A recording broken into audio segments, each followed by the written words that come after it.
Good morning, everybody. Good morning. Happy Monday. It's Monday. But have a cool stream today. Hope everyone had a good weekend. Everyone had a good Mother's Day. Hopefully you called your mom, or at least called your mom, or you went and saw her in person, gave her some flowers. But today we're gonna continue. OpenAI's been having some. OpenAI just been in the news a lot, and they've been ironing some stuff out. So we're gonna take a look at their Microsoft relationship again. Trump fired the head of U.S. Copyright Office, director of U.S. Copyright Office. People, there's speculation, it's definitely tied to AI, as we've looked at before. OpenAI and other companies, they want passes the copyright to train AI, so that's interesting. And then we're gonna take a look at this Torrent Freak article about DNS DNS providers and how they DNS providers blocking service and how it relates to privacy. They had an interesting write-up, and yeah, then I have some videos we'll watch, some space news, some Strato launch news. So yeah, we're hanging. All right, let's start with OpenAI. No, actually, let's start with Sam Altman, but not OpenAI. Sam Altman has another company called World, and if you follow Sam Altman, you probably heard of it, but it's like the eye scanning one, where it's like if you could scan your eye, like retina scan, and they give you crypto with this World coin or something. Not to be confused with World Liberty Financial, Trump's crypto. Not that you would confuse them. But I just think it's kind of weird. It's like a little weird, very dystopian. Pair that with Sam Altman, like trying to like create like God in a way too. It's just, yeah, it's an interesting combo, I guess. And it doesn't really, to me, it doesn't bode well for like Sam Altman's like what he stands for, I guess, So anyways, they had an event. This was like Thursday, and the keynote is much longer. It's 41 minutes. This is the full one here, but we're gonna watch this highlight that they uploaded too. And then we'll go right into Microsoft here. I woke up late today. Sorry. Also, by the way, I just need to warm up a bit. It's Monday. Welcome everyone to At Last, the second loud. event of this kind that we're doing. Also, who's the other Alex Blania? I don't know who this guy is. Tools for Humanity. I was like, I don't really feel like going to LinkedIn.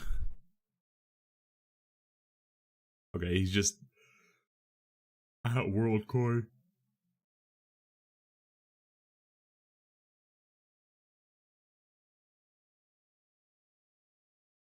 Yeah, World Flagship Store.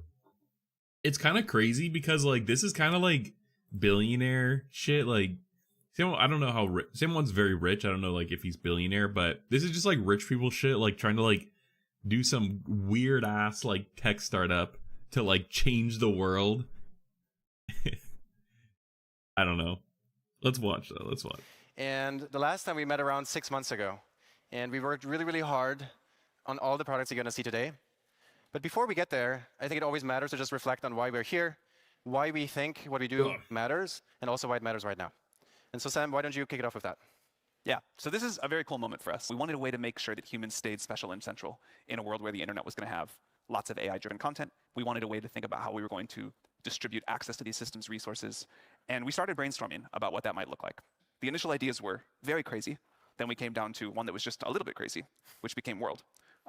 We've got some great progress to share today. Since we last spoke about 6 months ago, we doubled our user base. We're now 26 million users in World app, 12 million of which are verified. Then something There's also something interesting about this World coin. I guess it's interesting that they didn't go to the US first, because I feel like if we think about like, let me just go there. World coin, is that what it's called? Or world? This? Yeah, world. Yeah, this is it.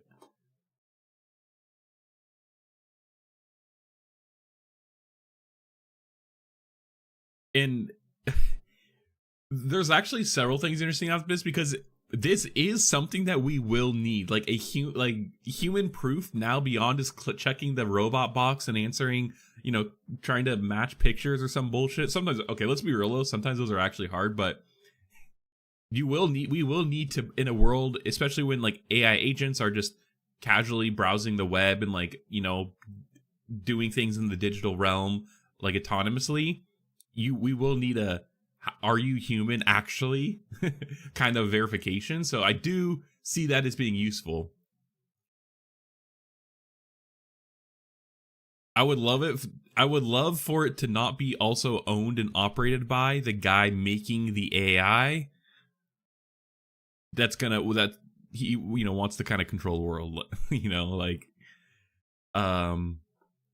but it's okay. So yeah, I guess what I was gonna say is that's one interesting thing I think about this.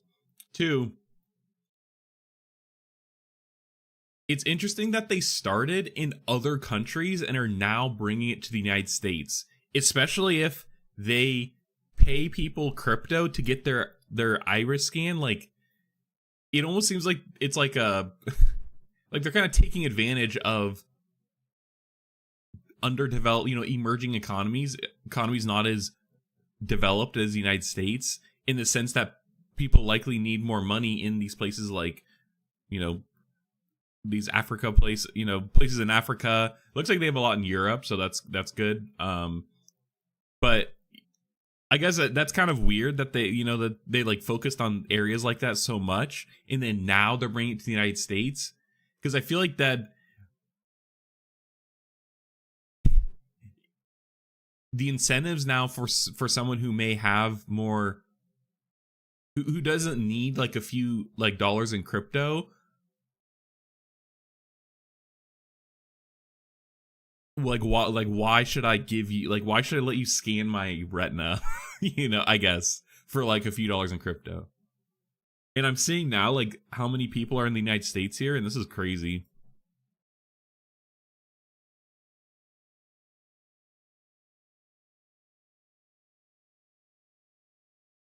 I might actually just save this and do a deep dive, because what the fuck is this? Like, I actually don't know. Like, I'm looking at this like number of orbs. I'm like, wait, what? Active orbs. Is an orb like a node? Like in crypto, like a or like mining?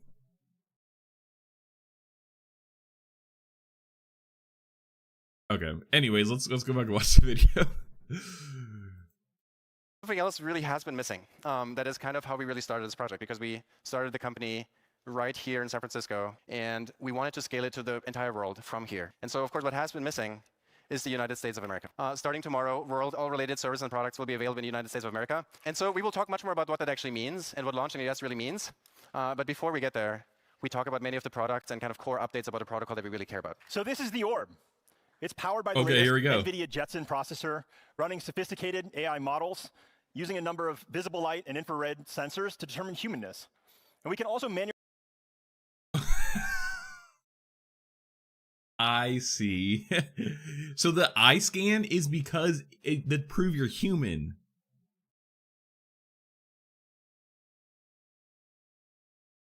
And then I imagine that they have these orbs strategically placed throughout the United States where you could go get your eye scanned, and like this orb It's like you're, determining the human by via whatever the fuck, retina scans and thermal technology, whatever. Manufacture these in much higher scale than we could previously. I'm happy to announce we're just beginning production now on this new version of the orb.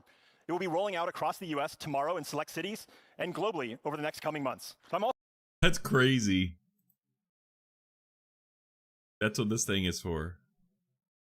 So I'm also very proud to announce we're opening our own assembly line in Richardson, Texas, with a US manufacturer to actually assemble orbs. I honestly do like this logo with this American thing. iScan's Blade Runner, right? Yo, what's up? Oh, hey, yeah, what's up, what's up? I'm so sorry, literally, I'm like, sometimes I forget I'm even streaming. I'm just enjoying what I'm watching too much. Yeah, it's like literally like the fucking like interlinked orbs in the US. And so for our launch in the US, we plan to deploy 7,500 orbs across the US by the end of this year. And to put Okay, by the end of this year, and right now they only have 366 orbs. Put that in context, that's 4 times more than orbs we have globally today. And even though the orb today is capable of well over 100 million verifications, there are billions of people. And so how can we scale within cells interlinked? How much are they actually paying you to like scan your retina? Like that, I just don't understand why someone would do it to billions of people. We had an idea. Like I guess that's not the right way to like ask that, but I mean, I'm curious. Like I am like I do see the use for it, but like I just don't like it. Giving my retina, it just seems like a security breach. Like, can they like replicate my retina now on like other eye scan security things? I'd love to share with you. Put orbs in the hands of the people. So introducing Orb Mini, the first truly mobile orb.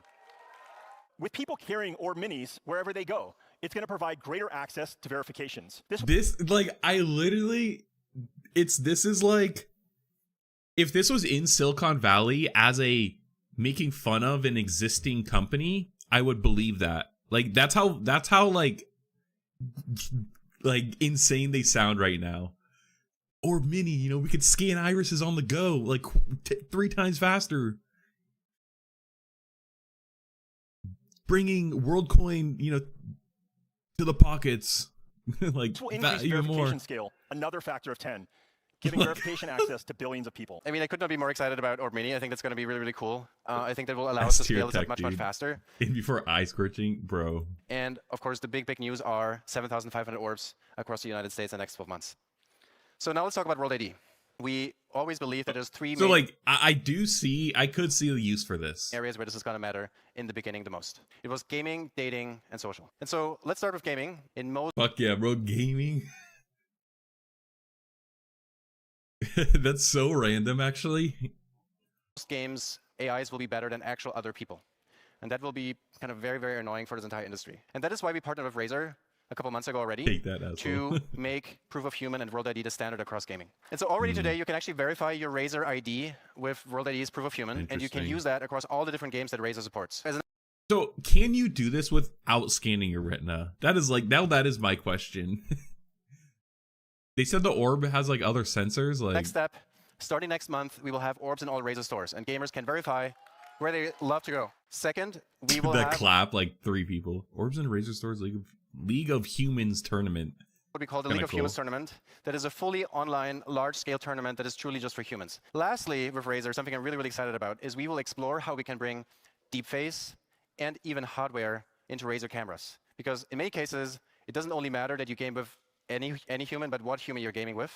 And deep face allows us to do that. While it obviously... Wait, what? Authy or scan your retina? Authy, please, like, bro.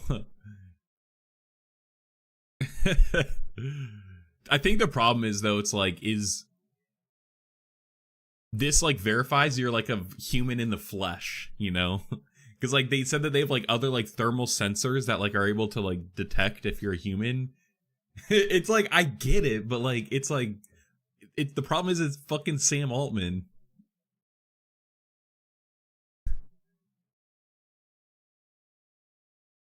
Like yeah, AI. Yeah, it's like a anonymous proof of human for the age of AI. Like it's like supposed to prove that you're a human, like in the flesh, I guess.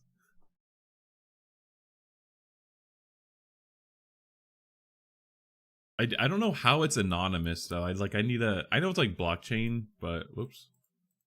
Matters in gaming that you game with other humans. It really does matter at dating. At Match Group, our goal is to make our apps the best and safest way to meet new people. Here's a quick look at what this user journey might look like on Tinder in Japan. Wow, the CEO of Match Group.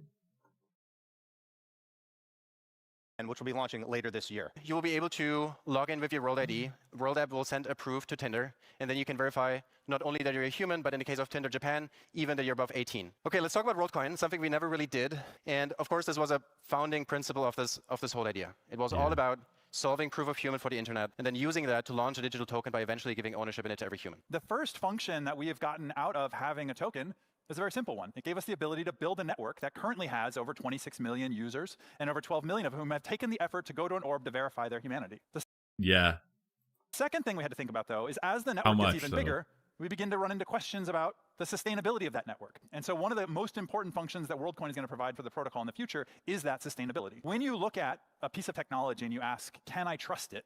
It turns out that's a really hard problem. How do you build a protocol that is as open as possible, that anyone can understand how the technology works, that is decentralized in such a way that no one party can control it, and that there's no party outside of the protocol that can just make it stop working and block it? So every cryptocurrency. Like what? Yes, that is what crypto does. WorldCoin gives us the ability to create the incentives to make that possible. That anybody in the world can trust that it will continue to work now and in the future exactly the way that they expect. So now let's talk about World App. Today I'm excited to share with you the first preview of World App 4.0. Literally got nothing from that guy. Head of product. Preview of World App 4.0. Here's your new homepage. You can see all of your mini apps at a glance. Something else that we're doing with mini apps is add new payment. Wait, what the fuck is this? They have like app stores? Like I'm so like I should have done some more research before this. Sorry guys. What the fuck? So wait, claim your orb to okay, see these are all different coins. It's like create and trade meme coins. It's like, bro, the pump and dump apps are literally already on there. Like literally it's like create and trade meme coins, create and trade meme coins. Like that's literally pump.fun, which is like literally like the site to pump and dumps out got shut down. They shut down because it was too crazy. Like literally it's like that's exactly what this is gonna be. Literally another crypto shill platform. Like is add new payment methods. A really cool one that I'm excited about that is launching today is Kalshi, and one of the most beloved mini apps of the last few months was World Chat. It is a simple encrypted messenger built on top of a network, and people love it so much. I do like that it's like they aren't like creating it very easy to make stuff on top of it, and that's what it seems like it is, like actually on top of the technology, which is like commendable because I feel like most other crypto places it's like the technology is like secondhand to like the actual token itself. So I mean, like it is. I guess it is neat that like it's straight up like you can browse apps on like using the protocol, and I feel like that's kind of a good start. You know, unfortunate that it's like the first ones are the pump and dump ones, though. You know, it's like that we're actually going to double down on it and build it right into the app. Now let's talk a little bit more about finance. The new wallet in 4.0 makes it much easier for you to track and hold things like your WorldCoin or other assets. Like, why should you hold WorldCoin though? Like, what's the point of it? Like, Bitcoin, it's like, okay, yeah, it's like investment, whatever, quote unquote. But like, WorldCoin's like, and if it's like the bullshit, like microtransaction type of like web, like that crypto people somehow envision is the future, then that's, I don't know, that's kind of dumb. Like, what are you buying shit with WorldCoin? Like, where it really shines is on the new cash page, which allows you to hold and use currencies from all over the world in just one place. You can also 3.5% though, that's pretty good. USDC, oh, that's UseCoin. Oh, so these are stable. This is stable coins. You can actually send and receive quickly. You can use this currency. Yeah, I mean, but like, bro, just use like a stable coin that's like why are you gonna use like I guess it's like there's other options that I feel like are better. These are stable coins though here, and I do actually like this. Like this is kind of cool, like having the cash and then it's stable coin. That's the issue with bulky crypto like Bitcoin. True. Yeah, no, yeah, it's like that's true. even like ETH now is like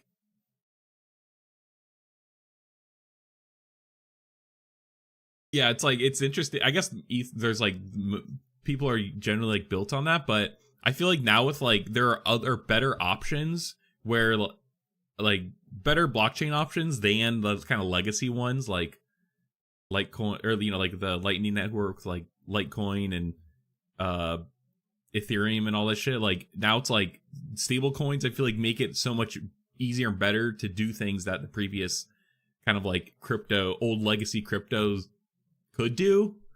And you know it's actually like progressed more, and so it's like now they're kind of Bitcoin will always be relevant, but I feel like the kind of smaller secondary coins are kind of just like whatever now. I mean Ethereum is still relevant, but I just feel like stable coins like came in and kind of took over that like market a bit because they're more useful and like you don't have to like potentially lose money when you're trying to transfer something.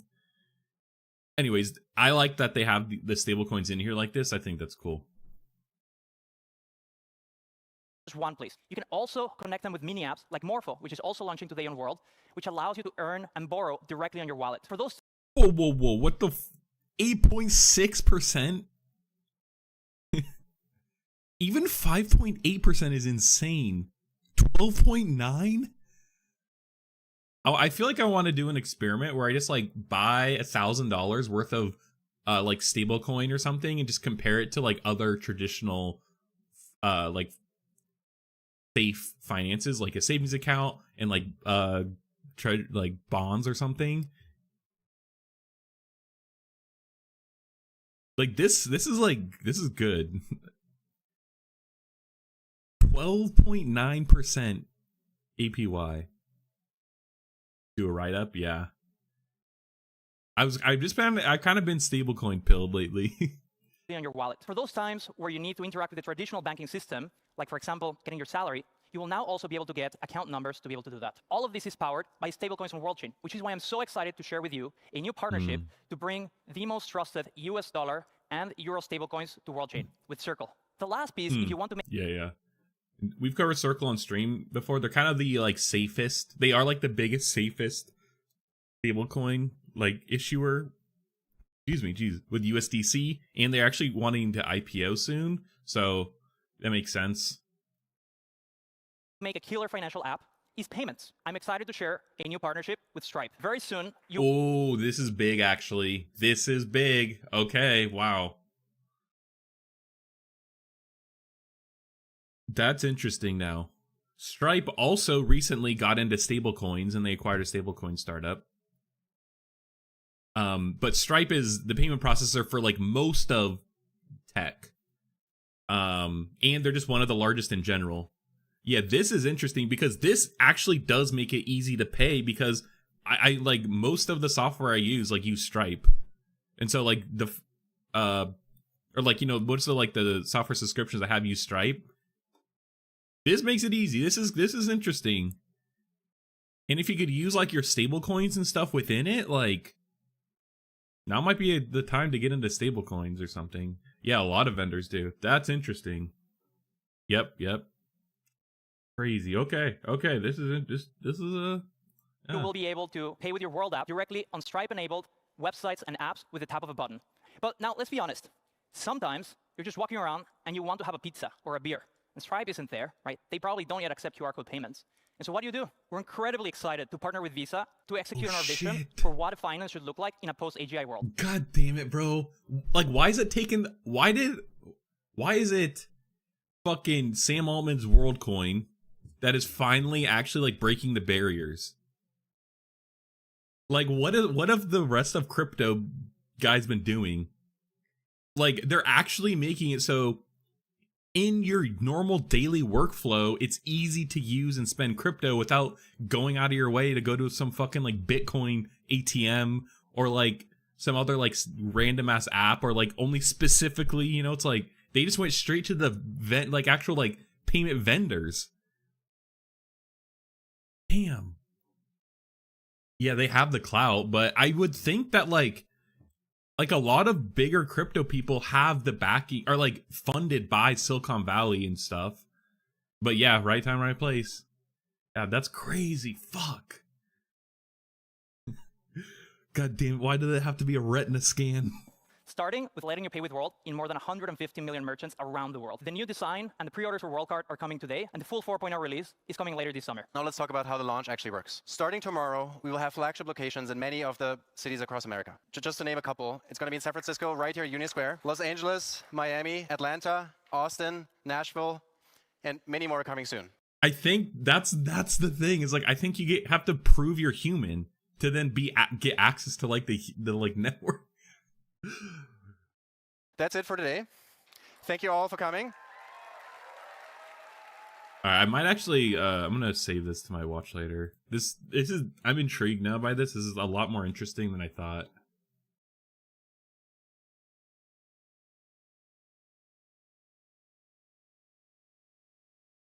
World ID is a privacy producing proof of human in the age of AI. Let's just see like what I want to see. Okay, I have to get the app. Yeah, bro. Look at this thing. I have this fucking robot looking thing like staring into my soul.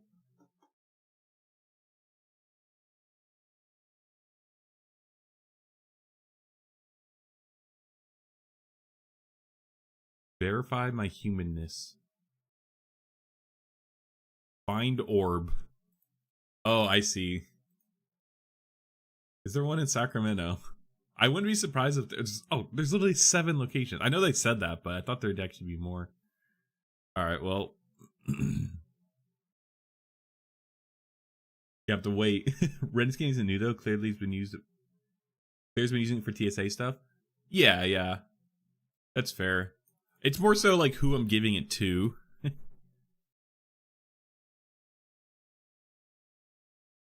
But like the government has my face. Like I don't know, Apple has my face. Let's be real. Okay, this is interesting. This world clan. I'm gonna keep paying attention to that though. Okay, let's take a look at some more Sam Altman news. OpenAI's been going through. They're going through their teenage goth phase right now. Like, Dad, just leave me alone. Sam Altman says to Satya Nadella. Like, hair covering eyes. Like, Dad, you don't get it. You don't get it. I need $500 billion to fund my plan. If you're not going to give me that, then I'm just going to go run away. OpenAI negotiates with Microsoft to unlock new funding in future IPO. High-stakes talk to revise terms of multi-billion-dollar partnership are key to plans to adopt for-profit model. OpenAI's... we've covered before on stream where it's like pretty much Microsoft is just betting. Microsoft's early bet on OpenAI has by far been the best move. There's my next YouTube short, right? OpenAI betting on OpenAI, or Microsoft betting on OpenAI has by far been one of the better moves of big tech companies in investing in startups, and arguably a bad deal for... Actually, I'm not going to say a bad deal for OpenAI because I think it was the best. It's what they needed at the time. They needed a partner who could give them compute, a shit ton of it, and a lot of money. Microsoft was there, and they're honestly a good, like the perfect partner because of their Azure compute offerings, because of the general power I feel like they have, and because of the money they had, and likely because they want to... I feel like Microsoft was so smart early on to like diversify and like invest in OpenAI as a way to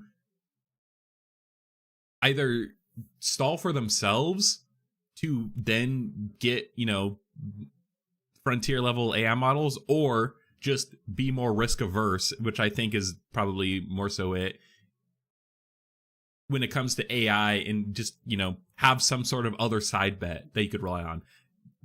Now, it seems like the side bet maybe is probably their main bet, but it's now coming to the point where I feel like OpenAI is surpassing Microsoft in at least their ambitions with AI, and OpenAI needs to they need more resources, and also it's arguably almost holding them back now because it's like they always have to go back to Papa to, you know, get approval of doing anything else with other companies. Now, oh Jesus Christ, I'm just through my phone. Now, Microsoft though, they need this partnership because they are reaping all the benefits of OpenAI,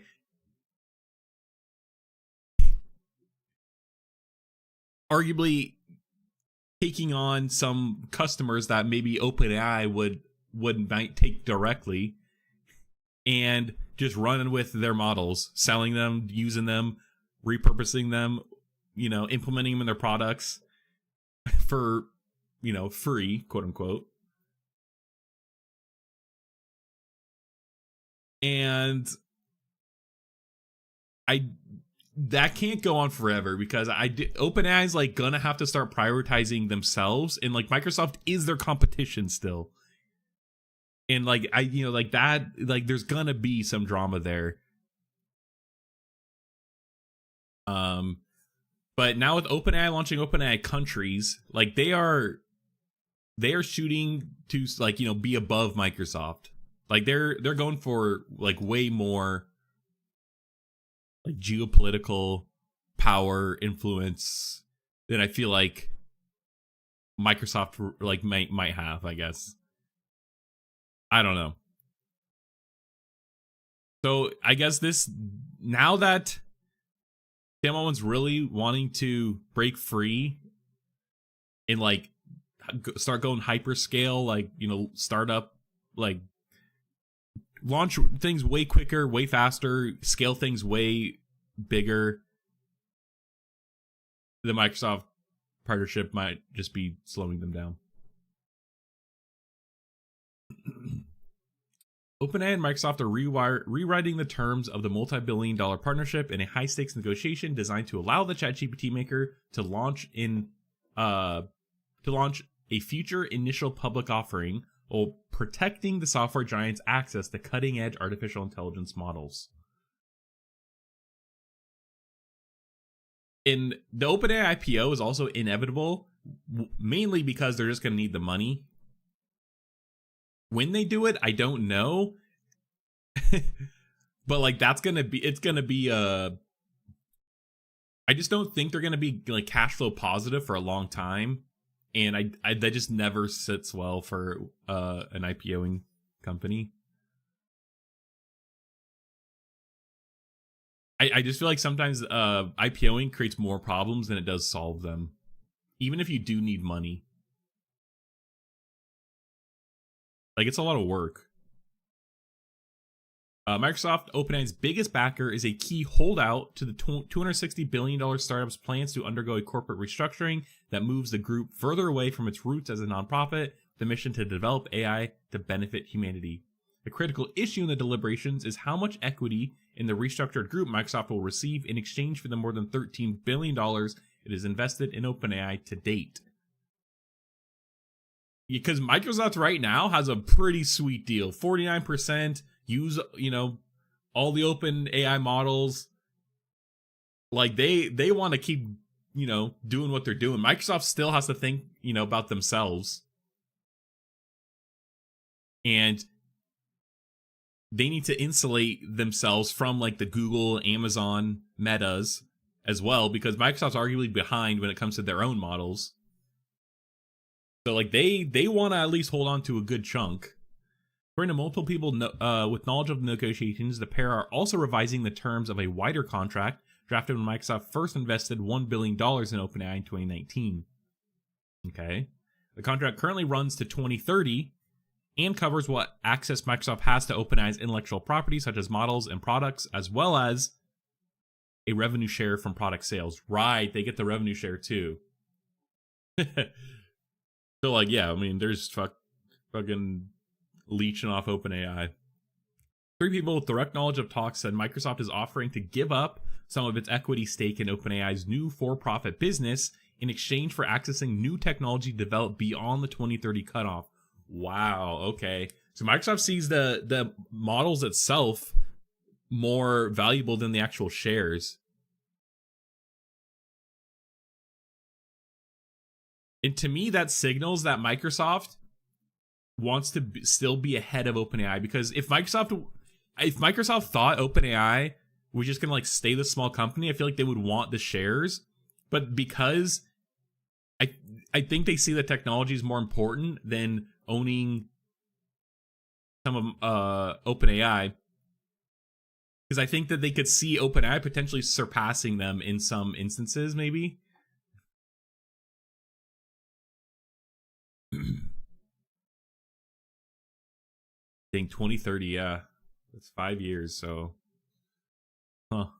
That deal is critical to OpenAI's restructuring efforts that could dictate the future of a company which has been in the vanguard of tech groups building the large language models. A transformative technology that's beginning to disrupt global industries.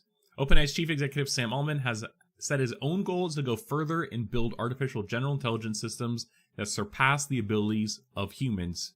Last week, OpenAI ditched controversial plans that would have removed ultimate control of the group by its nonprofit board.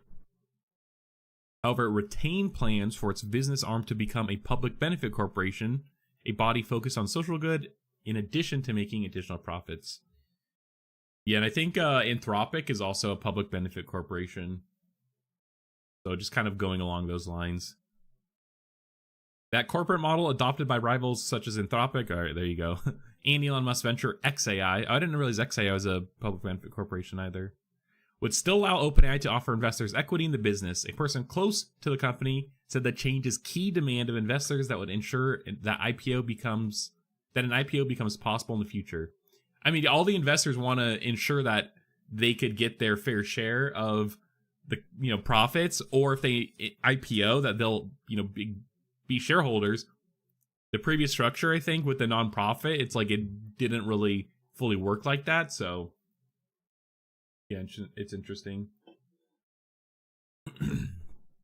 Negotiation between OpenAI and Microsoft are complicated by cooling between the companies. Wait. Negotiations between Microsoft and OpenAI and Microsoft are complicated by cooling between the companies, according to multiple people direct knowledge relationship. I don't know what the cooling like. The groups remain close collaborators. Microsoft has embedded OpenAI's technology into its software products, while providing it with huge amounts of computing power to train AI models. Yep. I mean, a lot of their Microsoft investment was Azure Compute credits. But OpenAI's ambitions have increased competition with its biggest benefactor. Yep.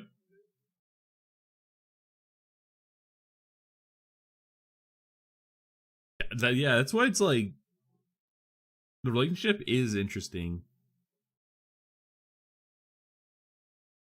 It is weird that they are also competing with each other. Like, although I do feel like it's more so Microsoft just offering OpenAI models to their Azure customers, because I don't think people would go directly to Azure over going directly to OpenAI unless they are like existing using Microsoft's cloud service already. The startup has targeted enterprise customers with AI products while seeking partners such as Japan SoftBank and Larry Ellison's Oracle to build its own vast computing infrastructure dubbed Stargate. The friction comes partly due to style. OpenAI says Microsoft gives us money and compute and stay out of the way. OpenAI says to Microsoft, I see, give us money and compute and stay out of the way. Be happy to be on the ride with us. So naturally this leads to tensions. Yeah, it's like you should be privileged. So naturally this leads to tensions, said one senior employee at Microsoft. To be honest, that is a bad partner attitude. It shows arrogance. I kind of agree. Like, it's like, no, bro, this is a partnership for one. And two, it's like you wouldn't be here if it wasn't, for Microsoft. One person close to OpenAI said Microsoft still wants this conversation to succeed. It's not like it's all gone to hell and it's open warfare. There's a tough negotiation, but we're confident we'll get it done. But like, definitely, if Microsoft doesn't secure a good stake in OpenAI, it does question my investment. Like, I own Microsoft stock. But like a lot of it, me holding on is like them having OpenAI. Like, that's one of like my AI hedge in my like brokerage account. I own Nvidia, but I want someone with like the software, some next layer up. And so like if this does fall through, like it does question, like it's like Google might be a better bet on AI. I mean, just in general, Google does have good AI, but I like Microsoft still as a company more than I do Google. But this would question it, my investment. OpenAI was founded as a nonprofit research lab in 2015 by Altman, Musk, and 9 others. The group launched a for-profit subsidiary in 2019, which outside groups could invest in exchange for a share of future profits up to a certain cap. At the time, the group told investors, including Microsoft, to regard such funding in the spirit of a donation. This was a mistake. Why would you say this? And warn them that its mission would make precedence over profits. I guess if they like were upfront and said that, but still. Recent investors have not regarded their backing as a donation, however. Last October, OpenAI raised $6.6 billion from SoftBank, Microsoft, and venture capitalists, including Thrive Capital and Altamar Capital. In March, it raised a further $40 billion, led by SoftBank. As parts of those deal, provisions in these investors' contracts lay out how much equity they'll receive when OpenAI converts to a new structure. Those contracts mean that the investors have the option to recoup some or all of the cash they've committed if OpenAI fails to convert into a public benefit corporation. Yep. And so it's like, that's kind of in jeopardy. But it's also because people investing want a fair stake in the company for the money they're giving. OpenAI's executives are confident that their backers will remain committed even if there is a delay to the restructuring. The requirement to convert into a more conventional for-profit group is a high-level recognition of what's required to raise this amount of money, said one person close to OpenAI, who added that raising $40 billion under a capped profit structure is not achievable.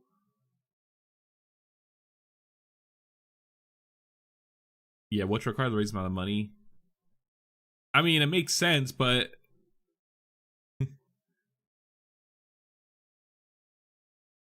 it's weird how much their incentives have changed since the founding of the company. Like, was this always the plan? Or did they genuinely think that they would just stay a nonprofit? Even if a deal can be reached with Microsoft, OpenAI faces further hurdles. It pledged on Monday to ensure its business arm would still ultimately be controlled by a nonprofit board by giving the board a substantial equity stake in the public benefit corporation and the power to nominate its directors. Interesting. But that has failed to satisfy critics who claim OpenAI is imperiling its mission by putting profits over purpose. Musk, who left OpenAI after falling out with Altman, has vowed to continue his legal action seeking to stop any corporate restructuring. Okay, but like Musk has so many other ulterior motives to do this, so it's like regardless of where he's coming from, it's not in good faith, I guess. The charity is still turning over its assets and technology to private persons for private gain, including Sam Altman, while moving all the charity's actual work on AI/AGI into a giant for-profit corporation, wrote Musk's attorney, Mark Toberoff, in a statement. Okay, regardless if that's true, my dude, it's like, it's coming from someone who has a competing company who wants exactly the same thing that OpenAI wants. And also, Musk's reputation is just ruined now, let's be real. Paige Headley, a former OpenAI employee, said that the proposed changes undermine OpenAI's mission and created the potential for extraordinary wealth and power from artificial intelligence, general intelligence, to be reallocated from the public to OpenAI's investors.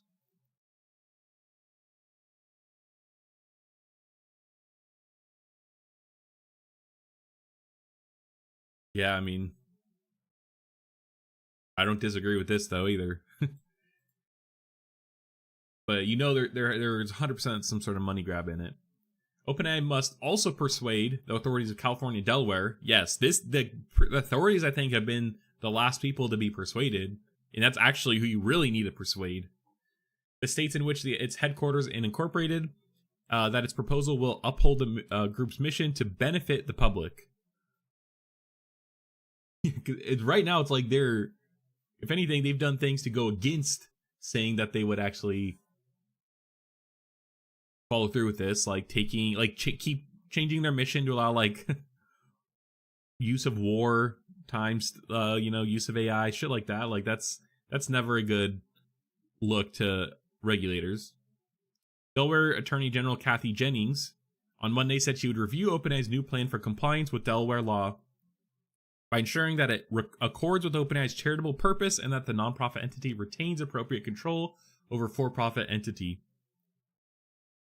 Industry insiders said a failure of OpenAI's new plan to making its business arm a public benefit corporation could prove a critical blow.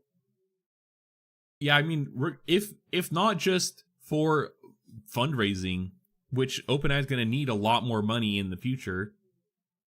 So I wonder, like, if this doesn't go through, how would they restructure to enable that they could continue to raise more money? Assuming that they could also provide payoff for the investors, because that's going to be, they're going to still need to do that. It would hit OpenAI's ability to raise more cash, achieving a future float, and obtain financial resources to take on big tech rivals such as Google. That has left OpenAI's future at the mercy of investors such as Microsoft, who want to ensure they gain the benefit of its enormous growth, said Dorothy Lund, professor at Columbia Law School. When you're on a mission you are a mission-driven company which needs money for investors, you are in a dangerous position, she said. You have to walk this line. You want your investors to keep giving you huge billion-dollar checks, so you need to keep them happy. Yeah. Interesting. This is actually like very like dangerous for OpenAI though, because they do genuinely really need this to go through, because they're going to need a fuck ton more money. Like they still need a lot of money. And this is like, yeah, I guess like I wonder if OpenAI genuinely does think this is going to go through. I guess I would be doing more PR if I were Sam Altman and just the company in general, to show that this is the best path forward for the company and for the users in like their mission and stuff. Like a blog post and like a tweet by Sam Altman like just doesn't feel like maybe enough. But I mean, one of the videos I released on my channel, it's just a vertical form. I just wanted to put it out there, but I do think that they should be focusing on trust, and I think trust like a lot more than they are. And I think what I just said about them like selling it to the public, them switching to this is kind of part of it. Like they're just like, they just don't care, or they just think that it'll just work out, or maybe that they don't, and that, you know, this is just some, you know, other larger plan. I don't know. But yeah, we'll see. This is important for OpenAI's future. Important for their future. All right, speaking of AI, more AI stuff. Trump fired head of copyright office 2 days following report that AI training may not be fair use. OpenAI's New York Times is suing OpenAI, and OpenAI is, in most other AI companies as well, have been saying that them scraping internet and training it on copyrighted data is fair use. I get why they say that, but I just don't agree that AI companies should kind of just get this pass. I think they should give it to everybody if they're giving it to the AI companies. You know? But this is particular. This is interesting.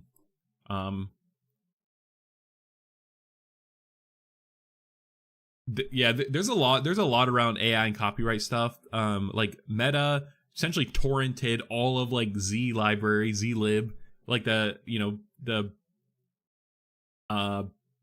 website that you could like download like textbooks and shit from. They pirated like 80 terabytes of books to use to train llama on company property and just kind of got away with it, which is crazy. It's like, you know, any normal person can't fucking pirate 80 terabytes. Like, they would be in jail right now. But just in general, I think the argument for fair use is that they may ingest the full transcriptions, you know, full copyrighted material, but it gets jumbled up so much, you know, when they train it and like convert it into, you know, tokens and all that shit, and then like regurgitate it out in some different way, that I think that's kind of their argument for fair use. But there's been proof that you could essentially it'll just spit out full articles, or like it'll spit out copyrighted material. Now they have been working on that. I can't remember. I swear that there's like specific protections now to avoid it regurgitating full copyrighted materials. But I guess that doesn't change the point that like it could do that. But and yeah, so now that the head of the copyright is gone, it seems like the Trump admin might be siding with AI companies in that they want someone who is more lax.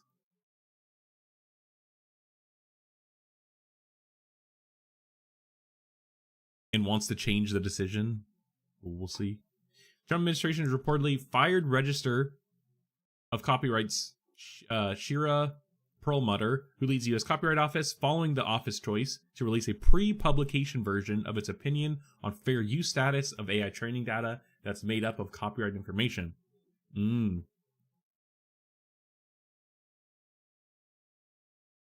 So is this must be it. 113 pages. Interesting.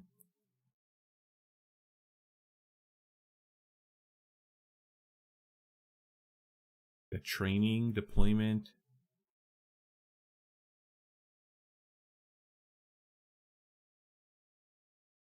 Interesting. Licensing, voluntary. I'm curious more so like what solutions that they are giving to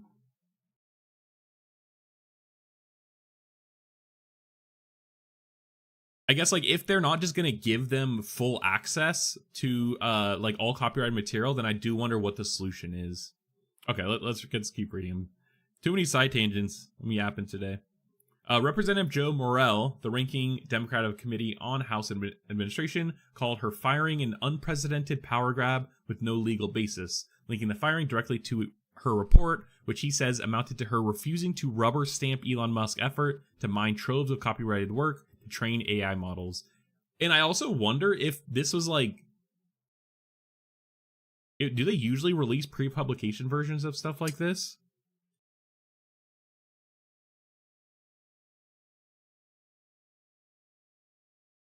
Among the report's conclusion is that while the fair use status of AI training will depend on works were used from what source, for what purpose, and with what controls on the output, all of which can affect the market.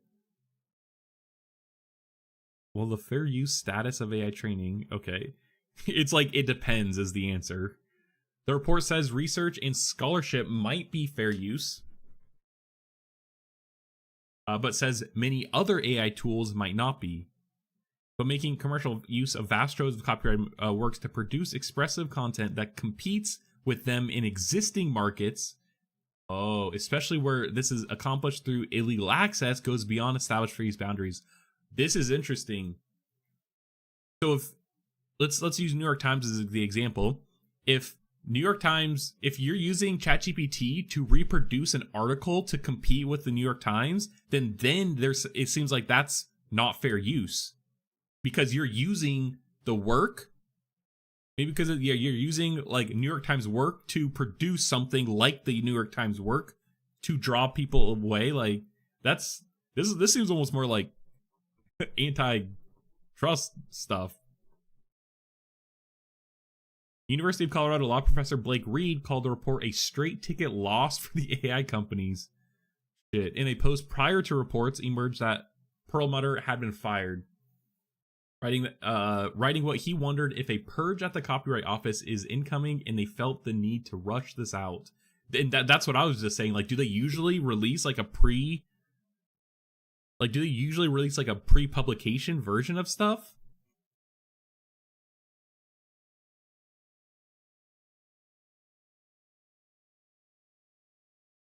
Dang.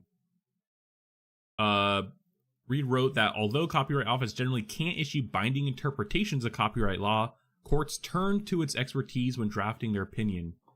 So I wonder if this will disappear or if they're going to keep it up. Let's save it just in case.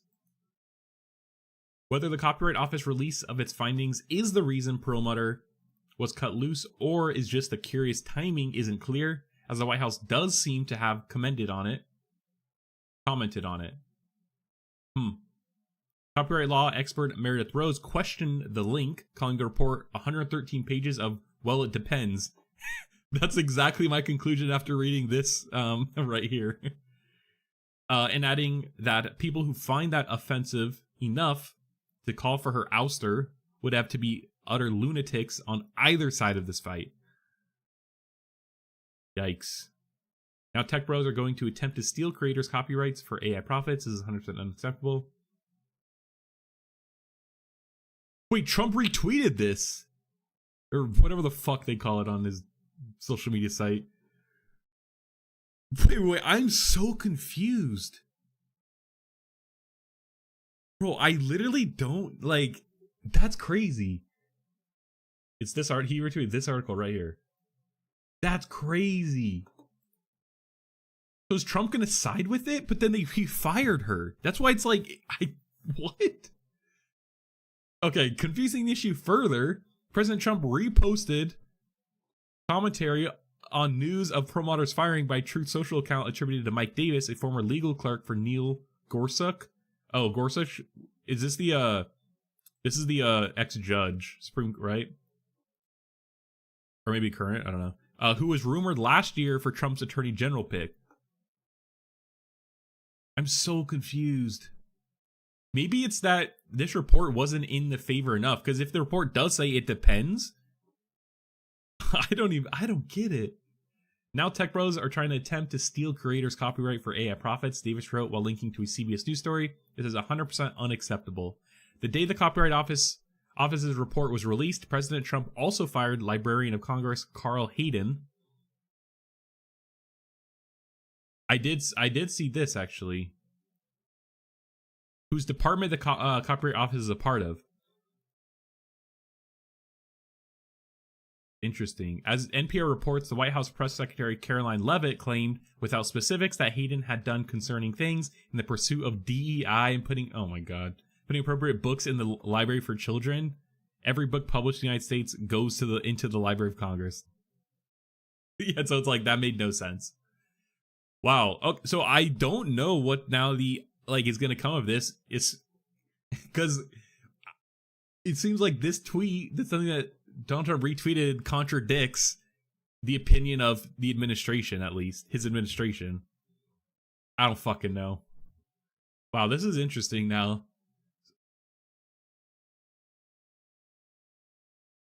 And I guess we're going to see who he appoints to these positions. That is an indicator. Unless they say something directly. Or if we kind of look, if anything gets published here, like if this gets taken down, then that could mean something.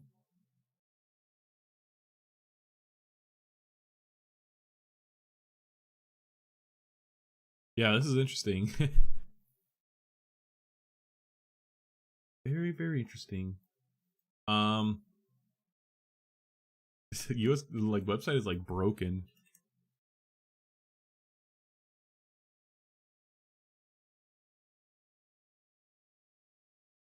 Copyright law.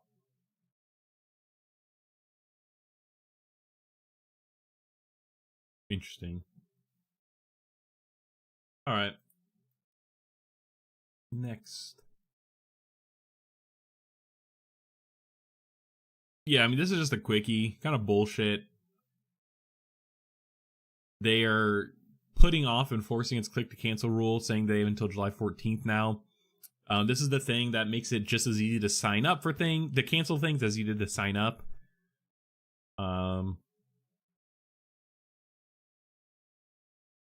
Yeah, so the federal FTC was set to start enforcing the remaining provisions of its click to cancel rule on May 14th, requiring subscriptions to be as easy to cancel as a start. Now the agency says it won't enforce the rule until July 14th.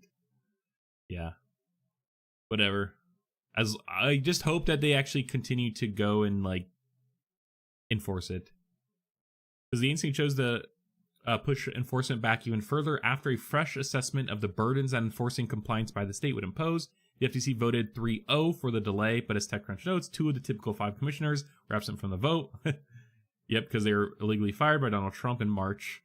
Perhaps the bright side for the consumers, FTC says that starting on the new deadline, regulated entities must be in compliance with the whole of the rule because the commission will begin enforcing it. However, it doesn't rule out changing any of the regulations provisions, writing that it's open to amending the rule if enforcing it exposes problems. All right, guys, this is good. All right, hold corporations accountable. There's no reason why you can't cancel things easy besides they don't want you to. All right, or they're just incompetent. What's that rule? It's like you can't always assume incompetence over being deliberate or some shit. I don't know. Okay, this is interesting here. Torrent Freak, who check out Torrent Freak, great blog. I'm pretty sure it's ran by like one dude or like 2 dudes or something. And really it's kind of an underrated publication because there's not many sites that like just focus on kind of like pirating and stuff, like news around it. So anyways, so DNS piracy blocking orders. Google Cloudflare and OpenDNS respond differently. Now when let's say someone pirates something, they download some movie from somewhere, wherever that website is hosted, it has some sort of DNS like in front of it that's where the domain name is actually generally like kept, or just like content that is illegal that they're pirating is on there, or in front of it, behind it. Sorry, I'm ruining the explanation. DNS is here, and then the content is like behind it over here. You need to go through the DNS to get to the content. That's important. And so that's why it's these blocking, because copyright. Let's say the movie, the lawyers for the movie that you pirated could put in a Digital Millennium Copyright Act, like a DMCA request, or sued for more to take down that content that's on or in front of the DNS, which will then take the content like off of the internet, or at least it won't people can't connect to it. So this is an analysis of how each of them responds, and there's different ways that they could potentially respond to kind of give an idea of what their what their opinions are, or in the future if they're a safe option to trust, I guess. So there's pirate sites blocking orders issued against DNS resolvers, a DNS domain name system. So if you want to go to google.com, it needs to resolve the domain name before you could go there, and it needs to check the servers to make sure that it's all good to go. Including OpenDNS, Google, and Cloudflare are stacking up in Europe. Since similar demands may eventually surface in other countries, including in the US, we take a look at how these companies respond to blocking orders. Our research reveals that the responses differ quite a bit, which adds to an already confusing situation. The front line of online piracy liability keeps moving, and core internet infrastructure providers are increasingly finding themselves in the crosshairs. For rights holders, so like the movie owner or the studio of the movie, site blocking remains the go-to response in many cases. Until recently, the majority of blockades were implemented by consumer ISPs, but expanded legal efforts are now targeting standalone DNS resolvers. Yeah, so it's like I don't know if you're a kid or something and you like illegally download a movie and then you get like something in the mail from your ISP being like kind of like wrist slapping you, being like, don't do that anymore, you know? That's kind of what happened before. Then like if you got even further, then they would just like cut off your service. But now it's like they're kind of going to the source. They're going to the places where people are going to download the legal content. Which, let's be real, they should have that should be their number one target. Like, I don't know. Kind of like there's like walking up the chain of command, or the supply chain to target. Over the past year, courts in France, Italy, and Belgium have ordered OpenDNS, Cloudflare, and Google to alter their responses to certain DNS queries. Instead of leading visitors to the domains of pirate sites, the companies are required to intercept queries and redirect them from elsewhere. Yes, and this is what I was saying, where it's kind of like a layer in the front, like in front of it. So this is kind of crazy. Where are they supposed to redirect them? The main rationale for targeting public DNS resolvers is their growing use for bypassing blocking measures rolled out by internet providers. However, the American tech companies now being targeted are not happy with the role of internet police, and appeals of these orders are still pending. Notably, Cloudflare is very free speech, and they a lot of times push off a lot of what they actually will not take your site down unless absolutely necessary. Because I do see them. It's not our job to determine who is should or shouldn't be on there. That's a fair place. That's a fair view. There's definitely limits, and I know that there's a drama in the past, I think, with this racist website that was using Cloudflare DNS, and Cloudflare didn't want to take it down, but then it was kind of crazy, where it was okay, this website is insane. And I think they finally complied, but it took them a while to. Those instances are kind of weird, because it's I mean, do you want to keep defending that? But yeah, I don't know. Okay, and then OpenDNS says farewell. With these legal battles play out in court, the DNS resolvers still have to comply one way or another. This resulted in different responses, with Cisco's OpenDNS by taking by far the most drastic action. While OpenDNS was first ordered to block sites in France, the company made a simple but drastic decision to leave the country entirely, effectively affecting all French users last week. Holy shit. Last week, it repeated this response in Belgium following a similar court order. Wow, so they literally just rather leave the country than comply with the court order. That's crazy.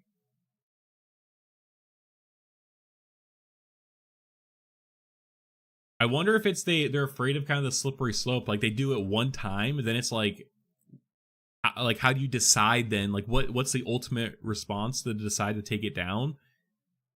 Besides just the court order? It's interesting. Instead of blocking access to more than 100 sports piracy sites, as the Belgian order requires, OpenDNS announced its departure, as least temporarily. Wow. They might come back. Due to a court order in Belgium requiring the implementation of blocking measures to prevent access within Belgium to certain domains, the OpenDNS service is not currently available to users in Belgium, the company said. Straight up, wow. Cloudflare complies using alternative mechanisms. Not all DNS resolvers take such drastic measures. Cloudflare chooses to comply with court orders in its own way. Cloudflare DNS 1.1.1.1. Users who try to access the targeted domains in countries where blocking orders are issued will see the following error instead.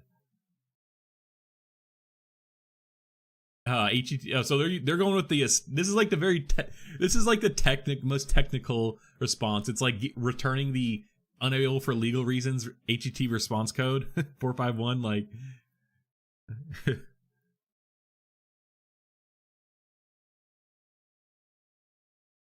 interestingly, Cloudflare maintains in its transparency report that it is not blocking content through its public DNS resolver. Instead, it points out that it uses alternative mechanisms. Okay. Given the extra territorial effort, as well as the different global approaches to DNS-based blocking, Cloudflare identified alternative mechanisms to comply with relevant court orders. To date, Cloudflare has not blocked content through the 1.1.1 public DNS resolver, the company writes. I don't really get that, though. Like, they are blocking it, but, like, they're not.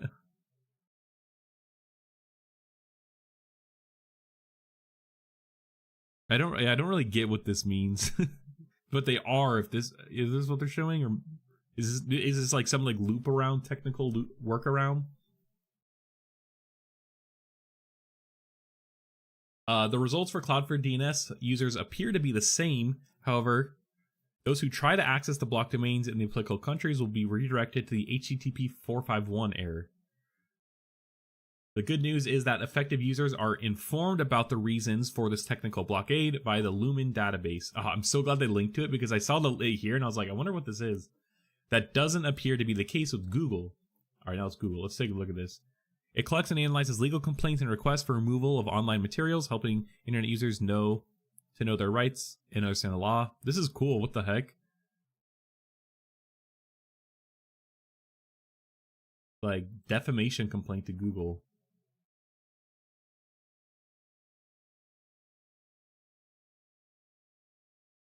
URLs of allegedly defamatory material.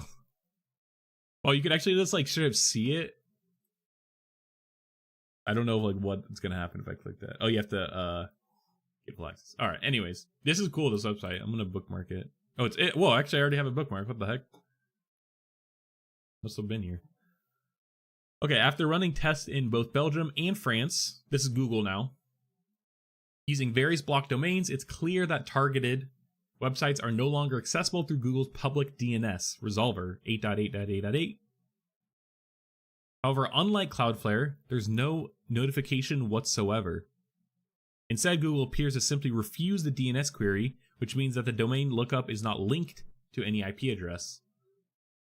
While this is effective in the same sense that pirate sites are no longer available, it's not very transparent. I mean, come on, it's Google.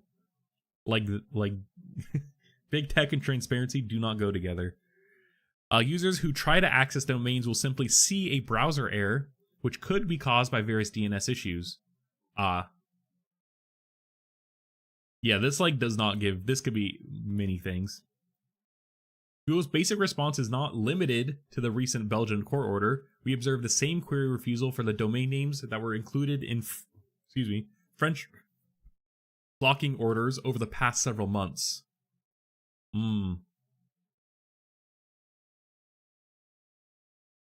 So, but like Google, like Google doesn't really care. Like it's in their best interest just to comply, because it just doesn't matter to them. Like this is, I feel like overall a small thing, like a small issue to them, if it an issue at all. Transparency is paramount. While the different responses from DNS resolvers are interesting, Google's approach doesn't make blocking efforts more transparent. Yeah, these orders are still relatively new, so it's possible that the company's working on offering more transparency in the future, but currently it only adds to the confusion. Yeah.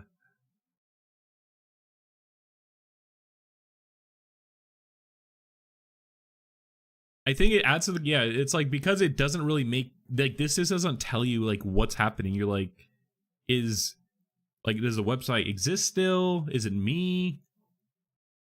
Google's response also appears to go against the evidence of Belgian court, which requires the DNS providers to redirect users to a dedicated page, presumably to provide further detail. Yeah, like, I can see Google just doing this because they just don't care. It's like, it's not even that they're like, yeah, it's like, like, it's fine. Like, they're not gonna, like, they're not gonna, like, care that much. If these blocking orders are upheld in various courts, a more streamlined approach will be welcome. Interfering with DNS is a big step that can't be taken lightly, so transparency is paramount. That's relevant for the United States too, where a new site blocking bill also proposes public DNS resolver blockades. Dang. I think, though, again, the problem is a slippery slope. Who's to say? Like, who determines? It could be used for nefarious reasons very easily. And now it's like, it's just a way that, you could kind of be used as, like, overreaching control, I guess. That's kind of how I'm seeing it. Blocking sites that don't agree. That, some person doesn't agree with or something.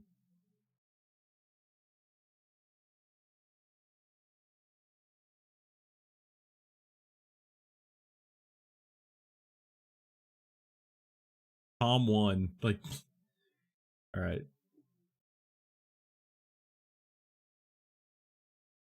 Tom 1. Interesting. Very, very interesting. All right. Let's take a look at this story. Like, this is a continuation from story I covered last week, and then I have some videos that we'll watch. But Giant Bomb. Last week it said Fandom said Giant Bomb is like pausing, or a bunch of people got fired, like OG staff members, and then they're kind of like restructuring, and it was kind of like that was it. And so now, continuing the trend, I said this last week too, that like there's been a lot of game publications that have been acquired by its former employees. Or just people starting independent game publications or fan-funded game publications. We have Aftermath, now Giant Bomb, Game Informer.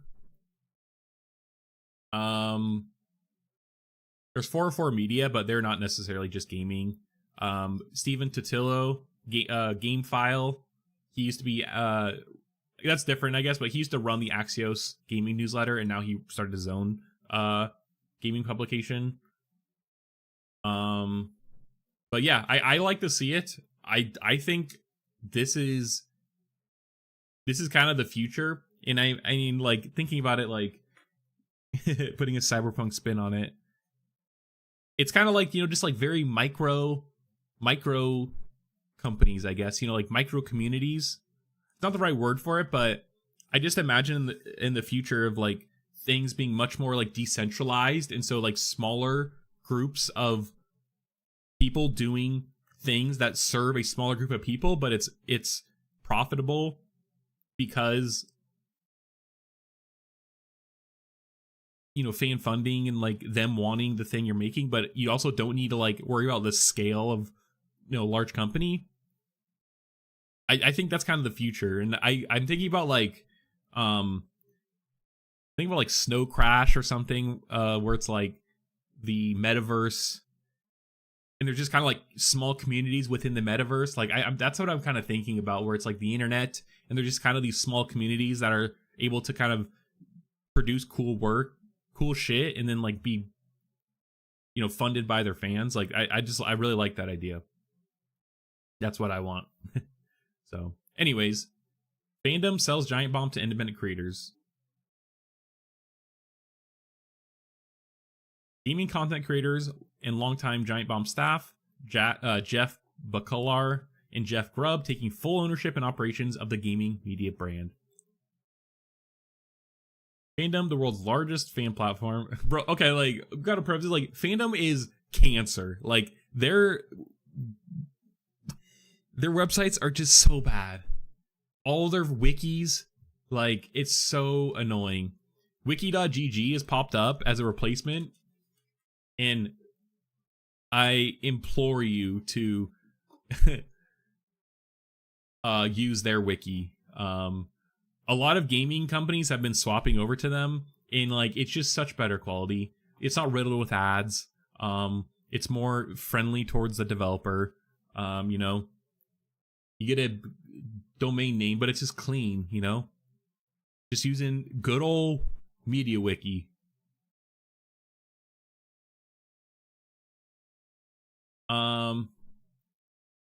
Yeah, Fandom, the world's largest fan platform, is selling Giant Bomb to longtime Giant Bomb staff and gaming content creators Jeff Bakalar and Jeff Grubb. Financials of detail were not disclosed. I do wonder what the financials were. Giant Bomb's programming, which was paused in order to work out the terms of this deal, will resume as quickly as possible. More details to be communicated by Giant Bomb's new owners. Statement from Fandom. Fandom has made the strategic decision. Of course, they're going to make it seem like it's in their favor, but you know, decision to transition Giant Bomb back to its independent roots, and the brand has been acquired by longtime staff and content creators Jeff Bakalar and Jeff Grubb, who will own and operate the site independently. Fans are the core of everything we do at Fandom, and we're committed to not only serving them, but also supporting the creators they love. And the sale of Giant Bomb represents a natural extension of that mission. We're confident Giant Bomb is in good hands and its legacy will live on with Jeff and Jeff. Okay, here's the joint statement. Giant Bomb from the two Jeffs is now owned by the people who make Giant Bomb, and have not been possible without the speedy efforts of Fandom and our mutual agreement on what's best for the fans and creators. The future of Giant Bomb is now in the hands of our supporting community, who have always had our backs no matter what. We'll have a lot more to say about what this looks like soon, but for now, everyone can trust that the support we receive goes directly to this team. All right, that's cool.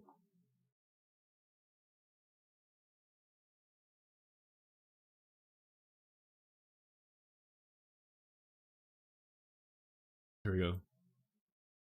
Giant Bomb now 100% independent.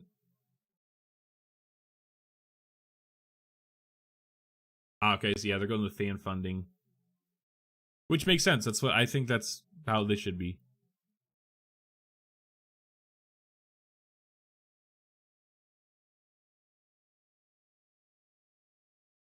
After over a decade of corporate ownership, Giant Bomb will now be truly independent.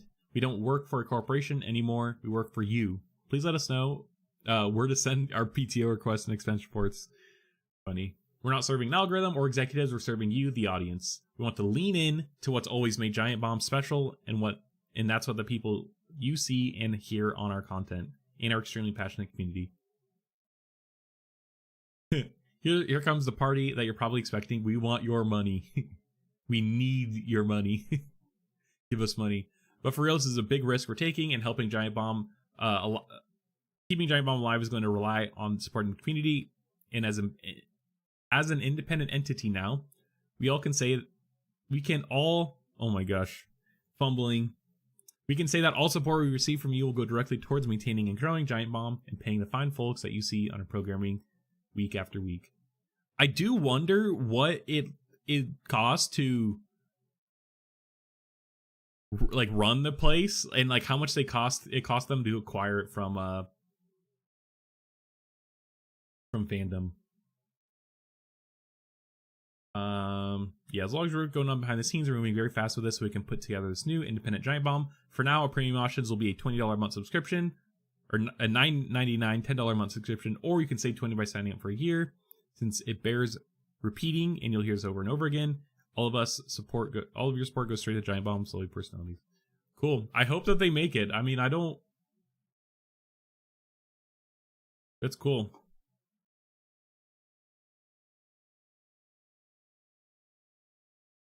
I wonder like what their financials look like now.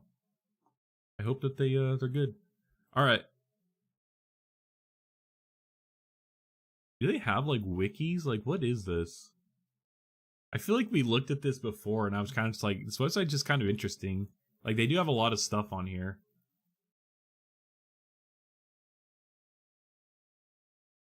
Interesting. All right, let's watch. I actually have one. Let's cover this here, and then we'll end on this video talking about SMIC, which is China's semiconductor company. We actually talk about a lot on stream.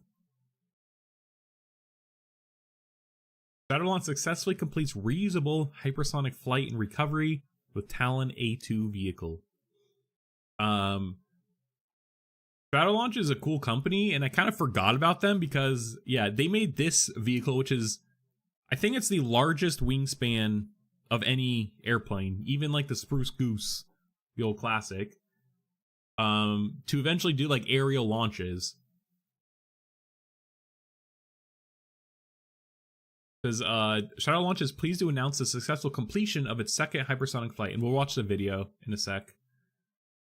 In recovery with the Talon A2 fully autonomous vehicle in March 2025. We also are pleased to share that this significant accomplishment followed the successful first hypersonic flight of Talon A2 in December of 2024, confirming the demonstrated reusability of the vehicle. The vehicle surpassed Mach 5 during the trajectory for a second time, exceeding the previous speed record set with the December flight. So I think what they're trying to do is they have this launch airplane, this launch vehicle, they fly it up as high as they can, and then they launch this hypersonic vehicle to potentially into space. Their ultimate goal is to launch a rocket from this airplane here, and they actually previously were partnered with SpaceX to produce a SpaceX Air, or a Falcon 9 Air rocket. Messed the name up there. That's like very light to be able to launch from this, but the partnership broke up. But that's kind of the goal. Virgin Galactic with their I don't remember what they call it. Galactic Space. Oh no, rocket launch. They had this, no, not this, but Virgin Galactic also has a dual wing like this. Maybe it's not Virgin Galactic.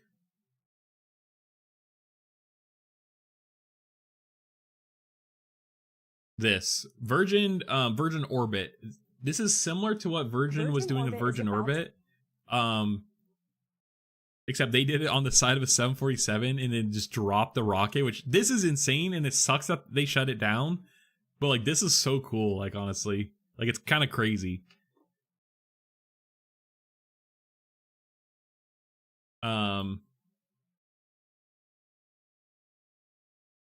Yeah, literally just a rocket, like a fucking plane engine. But that's similar to what Shadowlaunch wants to do. It says, supporting the United States defense initiative, Shadowlaunch is focused on expanding its hypersonic flight testing and ensuring long-term sustainability of reusable hypersonic test beds.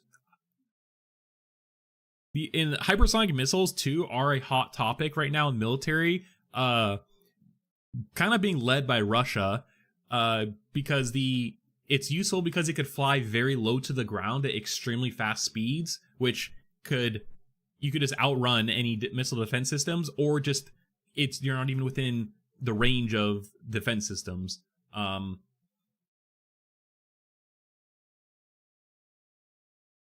United States has been doing tests slowly with this. I've just kind of seen it in the news. I haven't necessarily been like following it, just when I see it. But this seems like it could be kind of the next like type of like cruise missile system. And if this is like some sort of reusable one, like I wonder what, kind of use cases they had in mind for this.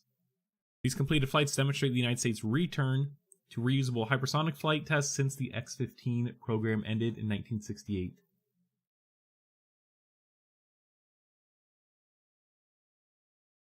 Dang. And I'm in awe of what the team has achieved. We've executed 4 incredible Talon A flights, complete with 24 ROC flights to date. I don't know what this means.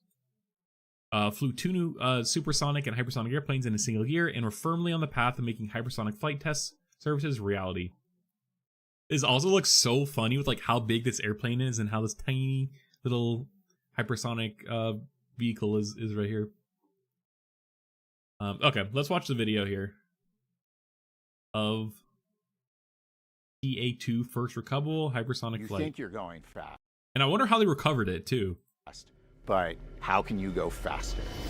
Good ignition, good ignition. Hypersonics has been around for a long time, and when we say hypersonic, we mean flying at speeds on the order of 5 times the speed of sound or greater. The United States is the pioneer of hypersonic flight. However, hypersonics in this country has also been a bit of a roller coaster. There are a set of capabilities now that our peer competitors have that we don't currently have in the United States. Yep, there's So Russia. it really is imperative that we not only match that capability, but exceed it. Going back to the 1960s, America has led the forefront of hypersonic capability, technology, and flight experimentation. The X-15, the super-fast rocket plane. 199 flights were made, many along the fringes of space. An X-15 was a workhorse and became a bedrock of research of hypersonic data. And that was a manned hypersonic aircraft.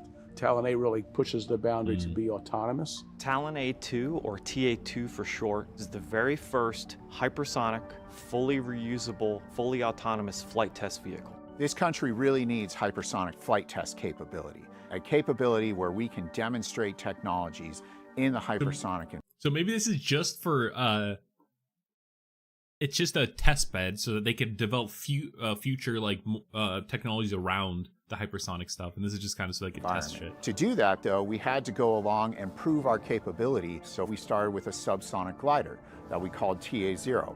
Its role was to demonstrate that we could actually separate safely from our carrier aircraft, and then we coasted down and went into the ocean. Then we wanted to incrementally improve, so now we had to light the rocket engine. That vehicle was TA-1. An expendable system that went high supersonic was an absolutely great flight. Today now is about putting that all together. And it's a big deal to design a hypersonic vehicle that can come back and land at very slow speeds. This looks like it's a rendering. Looks like fucking Arma. But so they're gonna, it has landing gear. That answers my question about how it's gonna land.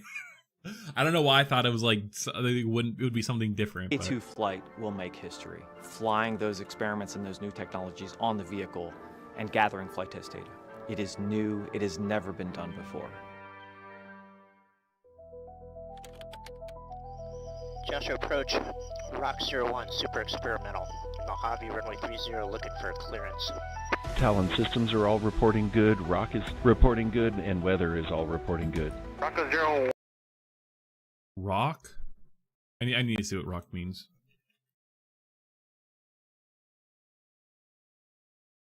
In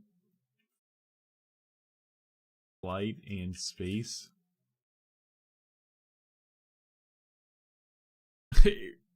Dang it came up with Stratolaunch. The scaled composite model 351 Stratolaunch or Rock? Okay, so the Rock is referring to the airplane. They're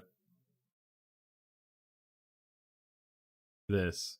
Why what is Rock though? Or Rock? Like where do they get this from? Come on. Okay. Whoops. 1 squawk 4667. And test control, we had a good noticeable here for takeoff. We'd like the engine heater off, and you are go. Rock 01, we're going to head out towards that water at this time. Okay, red team, you're clear. At test control, you're go to take off now. Okay, go ahead, Glenn. Okay, ready for takeoff, sir. Okay, here it comes. Today is a huge day for Talon A. I'm ready to see TA2 fly and land. The Talon A vehicle is really the first autonomous reusable hypersonic demonstration. And so that's a really important milestone for the nation. So this is a tremendous moment because now we can demonstrate the first reusable hypersonic aircraft since the X-15. And the aircrew has made their turn to the northeast and is tracking on the flight plan you see on your screen. T0 drop time is 9:18 local Mojave time. That is what we estimate to be the hot pass drop. Rock 01, green range. So Rock is up now. We're expected to launch. Everyone should know their positions. Get to the aircraft, then we'll go ahead and we will get the payloads and get back here and start doing everything we need to do for recovery to get the aircraft back in the trucks. Control, you are clear to release in accordance with steps 22 through 50. You have like a follow aircraft? 4, 3. Release. Good release. Good release. Right there. Right up beam us. Wow. And test control, Talon's at 60,000 feet, Mach 1.15 nominal. wonder how long the burn is Talon's for. at 104,000 feet, Mach 5 point on condition. They bleeped it out. They didn't want to know how fast it went. Nominal. That's interesting. And test control, you are cleared to descend. Wow. Test control, all right. 6.5 nautical miles out. The land. We're on a nominal approach length. What they actually are trying to do. Talon's 0.3 nautical miles away from the runway. Test control, gear has deployed. It looked almost like it was animated.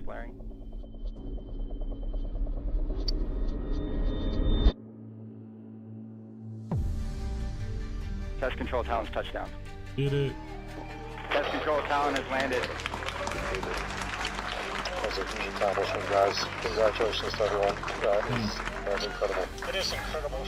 So we land on the ground, we give the customer their payload back. So now they can physically see how it performs. Talon A2 is not just a success for Stratolaunch, but also a successful outcome for our customers and partners as well. I think it will open up opportunities that we might not even envision at this point for how we go from here. The team is ready, the vehicle is ready. It's important to get back to a capability that we once had in terms of reusable hypersonic aircraft, but it's also important to advance that capability, and that's what Stratolaunch does. Yeah, they also have, I think this is theirs too. This is neat. I mean, this is cool. Just, you know, just to, if not, we're keeping up with our allies, or not our allies, quote unquote enemies, you know, our biggest enemies. We're keeping up with their capabilities. Yeah, interesting. It's cool. We'll keep up with it. Also, I see something here from Boom Supersonic, who's making not hypersonic but supersonic airplanes. Like they have a boomless cruise.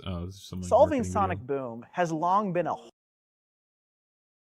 supersonic, hypersonic. Going fast is important right now. Okay, then let's watch this video on SMIC, which is China's state-ran semiconductor manufacturing company, who is competing with the likes of like TSMC and Samsung, and is a very important strategic asset for China. They kind of need them. Because of the sanctions that we've put on China and like the restrictions on like chip imports and such, they're forced to make their own or find some sort of other alternative. Because they can't go to TSMC to get chips made, they're forced to create their own, or like, you know. And so I mean, China's industrial powerhouse, you could kind of just spin up industries like with the snap of fingers. With the state funding most of it. So it's it's a pivotal part of China's economy, and so it's interesting to see like how they run it, I guess, or like how good they actually are when compared to someone like TSMC and Samsung. Samsung's big in chip the bag tech too. war between the So let's watch. In the tech war between the US and China, Beijing lags behind on cutting-edge semiconductors, the chips that power everything from smartphones to artificial intelligence. The barrier to entry is really high because of the cost involved, the concentration in the industry, and also the technical know-how. Beijing's largest chip maker, Semiconductor Manufacturing International Corporation, or SMIC, plays a key role in China's push for chip self-sufficiency, but faces significant geopolitical challenges. In 2020, citing national security concerns, the US imposed export restrictions on the company, cutting off access to vital equipment needed to produce the most advanced chips, and impacting its ability to close the gap with its larger rivals. But US efforts to keep the company in check appear to have had the opposite effect. There is a growth.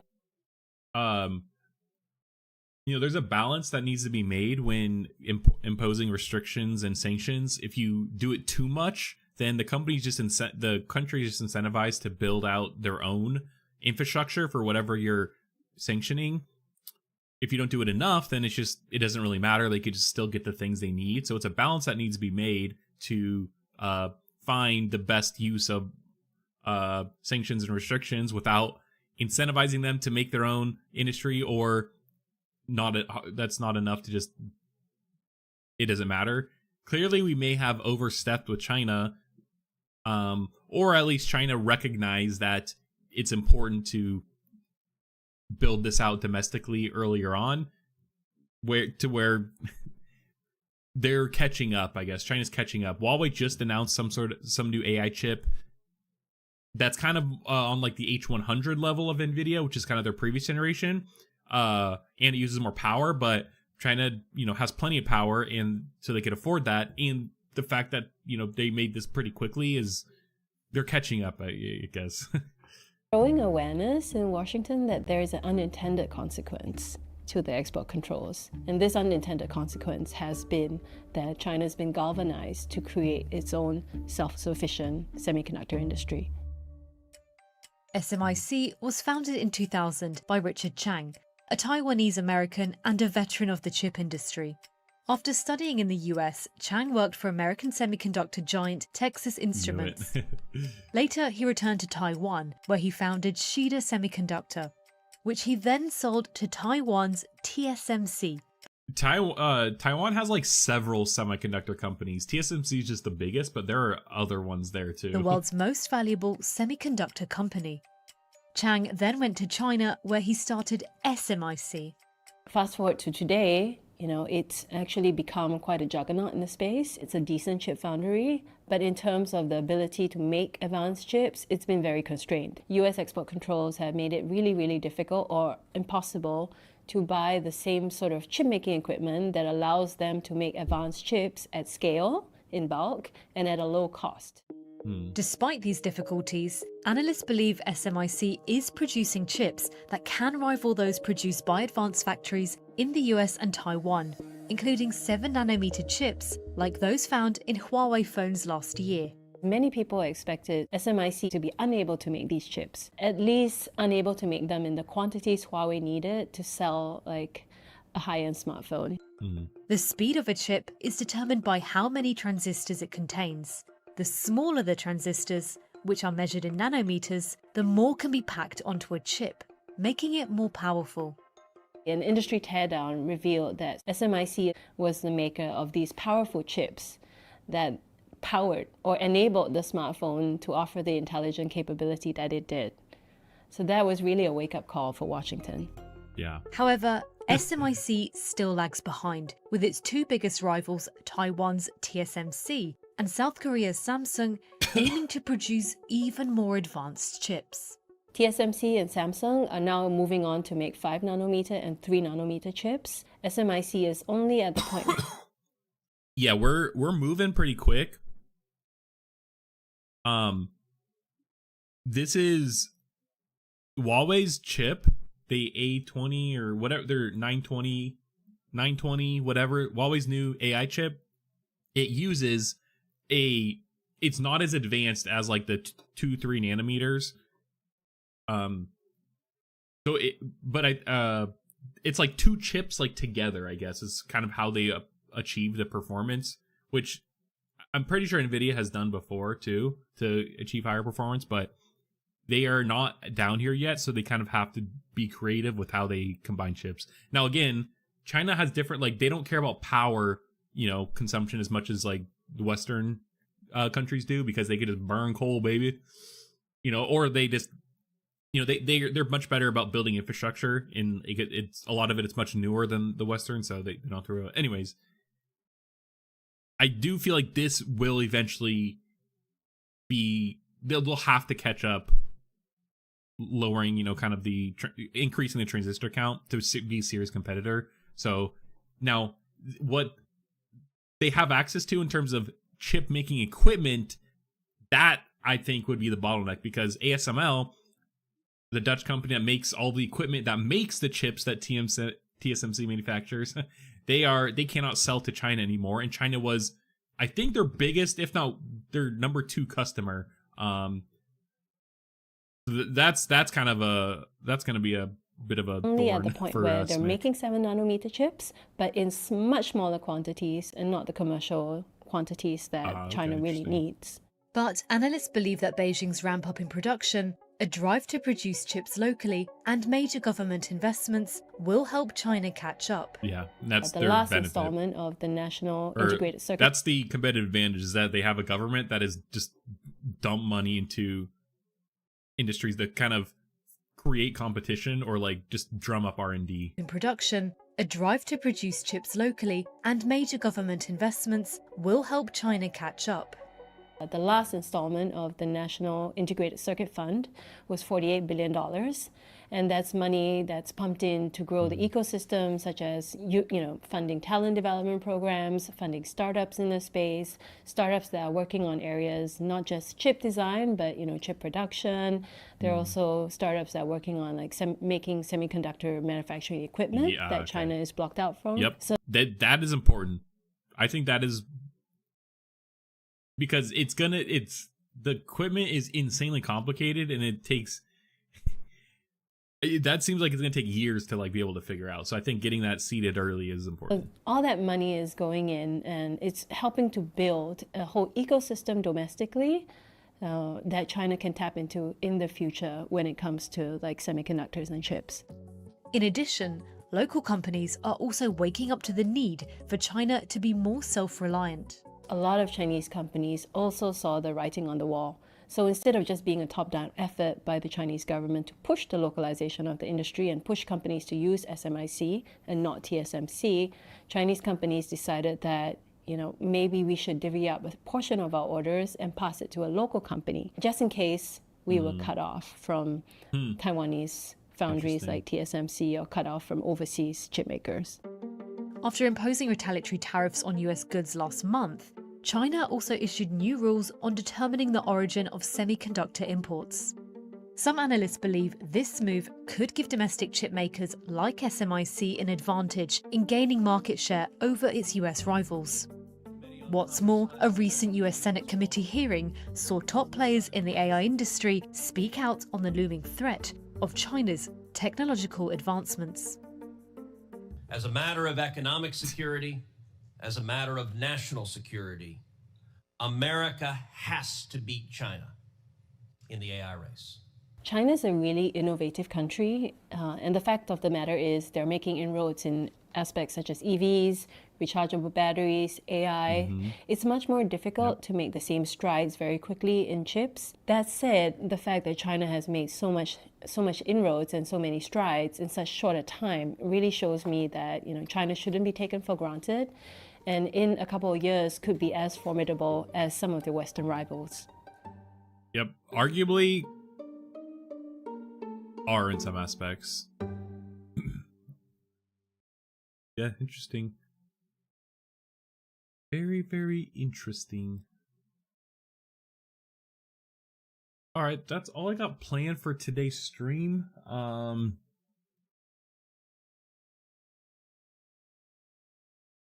We'll be back tomorrow. Is there anything going on this week? Check out they have a calendar. JP Morgan Global Technology Meeting and Communications Conference. All right, we'll see if we can get anything from that. I don't have anything this week. Computex is next week. Oh, and Google I/O on the 20th. Oh, we're gonna be watching that. And Microsoft Build too. Both of these we'll be paying attention to because likely a lot of AI stuff. Oh, and so Computex next week's busy. Actually, Computex, Google Build, Google I/O.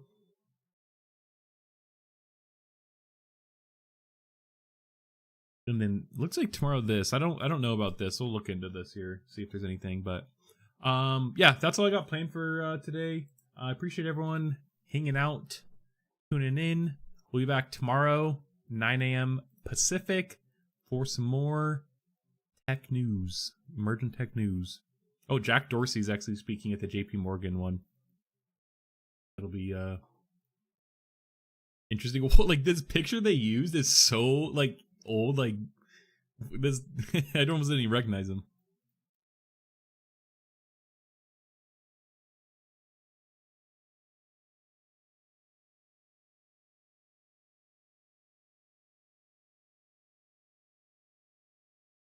My media